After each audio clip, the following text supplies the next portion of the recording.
क्या कह रहे हैं? पप्पू फेल हो गया, पप्पू फेल हो गया, पप्पू फेल हो गया। वो आज भी पप्पू की तरह है, तो पप्पू को भावी विकास करने में बहुत समय लगेगा। और पप्पू ये राजनीति में आकर प्रधानमंत्री अभी भी पप्पू है, अभी भी पप्पू है और पप्पू रहेंगे। मरकज मस्जिद के बाहर प्रदीप जैन ने अपने सामने खड़े होके, मैं नाम लेके स्पष्ट बोल रहा हूँ, रईस नाम के गुंडे से माननीय मोदी जी को और माननीय योगी जी को खुलेआम गालियां दिलवाई थी। उसका वीडियो भी वायरल हुआ था। मुझे जवाब दें, इस देश की जनता को जवाब दें, इस देश की विरासत को जवाब दें, इस देश की धरोहर को जवाब दें। इस देश तो धर्म की बात हो गई ना, धर्म को भी बीच में रख रहे हैं, आपका कहना है वो। देखिए अखिलेश जी जो थे उनको धर्म की राजनीति कर कौन रहा है? कांग्रेस या भाजपा? कांग्रेस कर रही है, आप सीधा दोनों कर रहे हैं, दोनों कर रहे हैं। क्या कहते हैं आपके सपा भी हो कांग्रेस? तो हित में कौन कर रहा है, तुम्हें कौन कर रहा है? कोई हित में नहीं कर रहा, हिंदू हित में कोई राजनीति नहीं कर रहा। पूज्य योगी आदित्यनाथ जी की क्षमता के ऊपर पूरा विश्वास है और मैं गर्व के साथ कह सकता हूं कि भारतीय जनता पार्टी 400 के पार जाएगी। क्या और एक झांसी लड़ते लोकसभा को ऐतिहासिक जीत बना करके दिल्ली पहुंचाना। स्वागत है आपका मीडिया पर। हमारे साथ विश्व हिंदू महासंघ के कार्यकर्ता हैं, भाजपा के भी लोग हैं, सभी लोग हैं। और ये कार्यकर्ता बंधु भगवाधारी होकर के प्रचार कर रहे हैं भाजपा का। बाइक रैली इन्होंने निकाली। क्या कार्यक्रम रहा है इन्हीं से जानते हैं। सर्वप्रथम आप लोग थोड़ा आइए जी, बताइए नाम आपका। हीरो सिंह ठाकुर, मंडल प्रभारी विश्व हिंदू महासंघ। क्या कार्यक्रम आज आपने आज हमने माननीय आपको बता दें कि पूरे उत्तर प्रदेश में माननीय भिखारी प्रजापति यशस्वी प्रदेश अध्यक्ष के निर्देश पर विश्व हिंदू महासंघ भारतीय जनता पार्टी के साथ कंधे से कंधा मिलाकर काम कर रहा है पूरे प्रदेश में। इसी उपलक्ष्य में आज झांसी जनपद के बरुआ सागर में हमने एक भव्य बाइक रैली का आयोजन किया। पूरे नगर में एक भगवामय माहौल हमने बनाया है, जिस पर हम पूर्ण रूप से का नाम कह सकते हैं कि बरुआ सागर ही नहीं, पूरी बबीना विधानसभा ही नहीं, पूरी लोकसभा हम अच्छे अंतर से जीतने वाले हैं, यही हमारा कहना है। आप लोग तो लगभग पूरा प्रयास कर रहे हैं कि 400 पार का लक्ष्य पूरा हो जाए, लेकिन विपक्ष कह रहा है कि लक्ष्य पूरा होना नहीं वाला। ये राहुल गांधी तो क्लियर कह रहे हैं, मोदी जी प्रधानमंत्री। राहुल गांधी जी क्या कह रहे हैं, अखिलेश क्या कह रहे हैं, इसे मुझे इससे कोई मतलब नहीं है। मुझे माननीय मोदी जी के ऊपर और अपने संरक्षक विश्व हिंदू महासंघ के परम पूज्य योगी आदित्यनाथ जी की क्षमता के ऊपर पूरा विश्वास है और मैं गर्व के साथ कह सकता हूं कि भारतीय जनता पार्टी 400 के पार जाएगी। क्या सोचकर लोग आज 10 साल बाद भाजपा को दोबारा चुने, दोबारा वोट दें? योजना है, जैसा कि आपने देखा होगा कि आवास गरीब खपरेल में रह रहा था, आज 2.5 लाख रुपए उसको आवास के रूप में मिले हैं। कई योजनाएं हमारी ऐसी है, आवास सहित कई जो जनता को घर घर राशन, कई लोग 80 करोड़ लोगों को प्रदेश में देश में राशन दे रही है सरकार।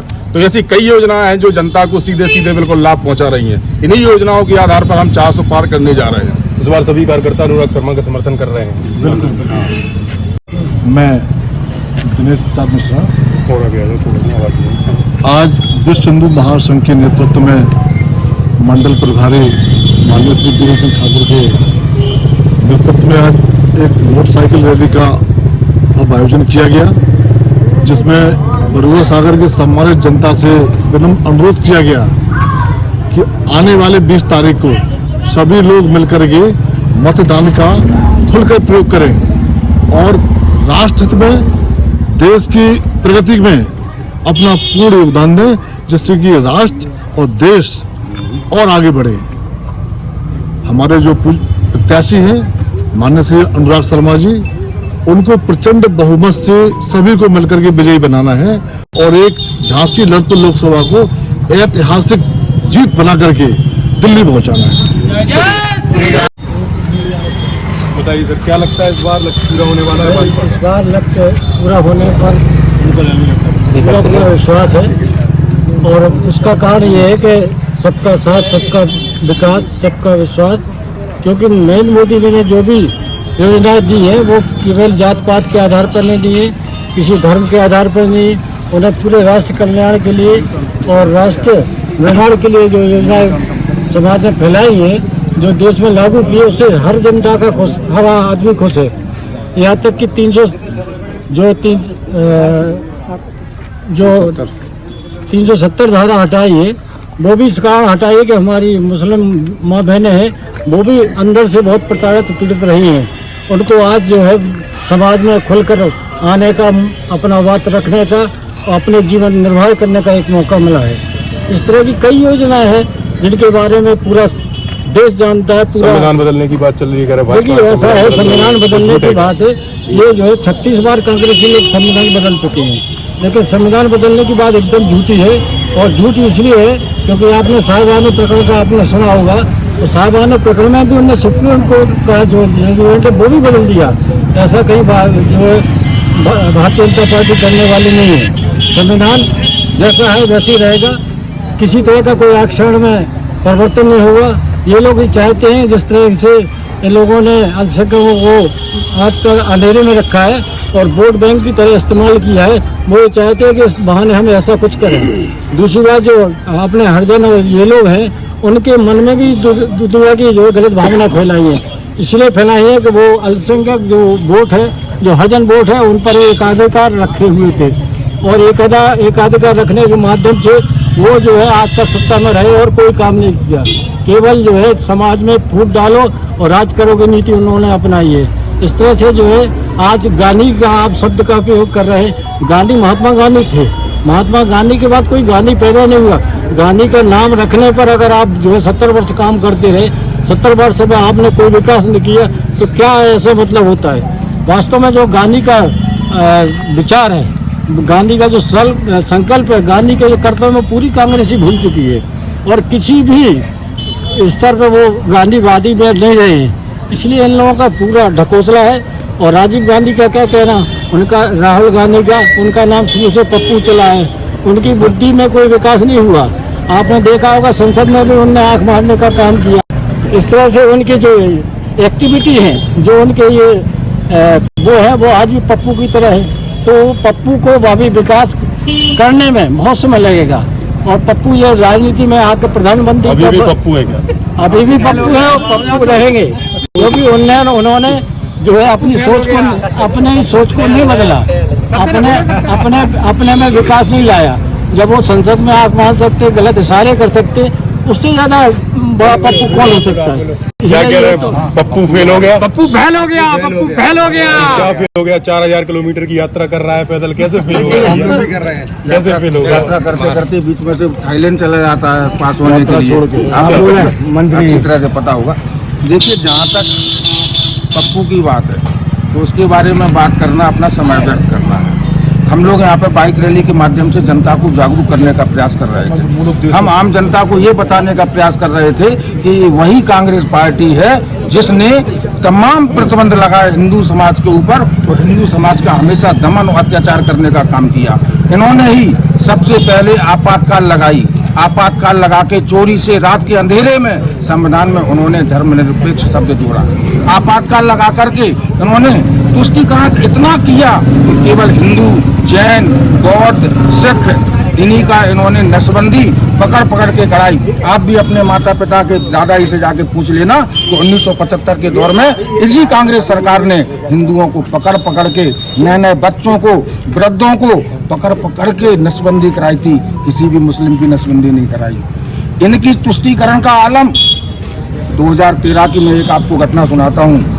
संपर्क सरकार थी, मनमोहन सिंह प्रधानमंत्री थे, तो आपके अपने झांसी में ही रहने वाले लोकसभा के प्रत्याशी जो इस समय हमारे भाजपा के प्रत्याशी अनुराग शर्मा के सामने ताल ठोकने का दम भर रहे हैं। मैं उनसे एक प्रश्न पूछना चाहता हूं आपके चैनल के माध्यम से, मुझे जवाब दें, इस देश की जनता को जवाब दें, इस देश की विरासत को जवाब दें, इस देश की धरोहर को जवाब दें, इस देश की जनता को जवाब दें कि वो कौन सा कारण था कि 2013 में जैसे ही आपके चुनाव आए आपने कितनी संपत्तियां वक्फ बोर्ड में दी थी?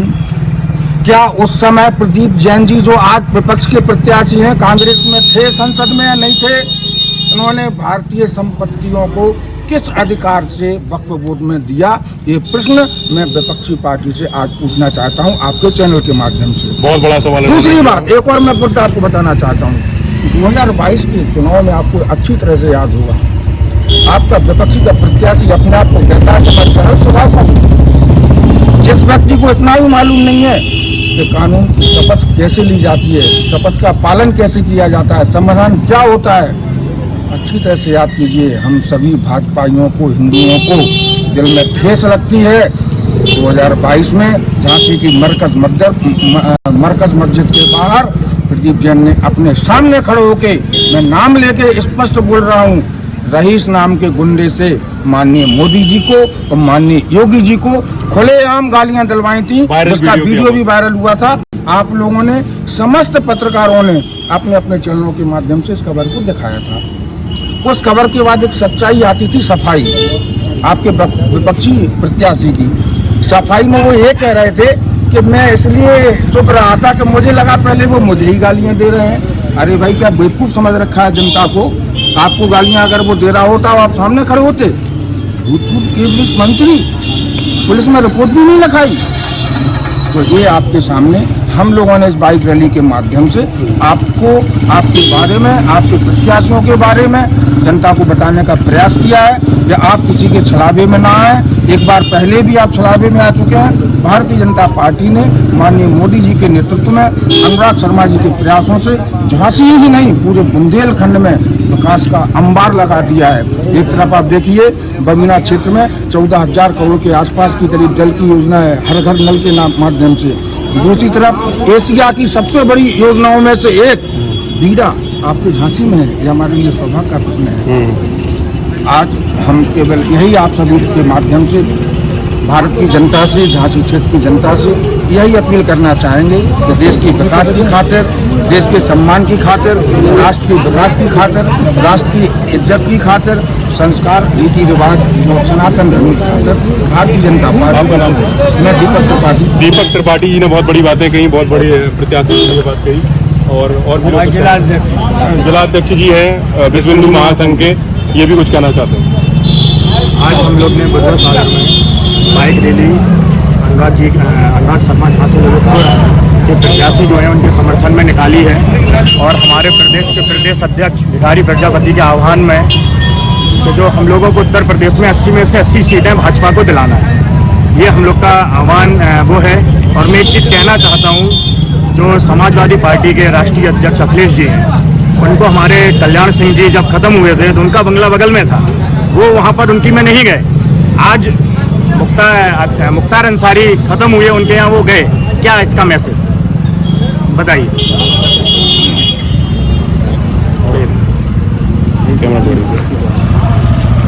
तुष्टीकरण की राजनीति करते हैं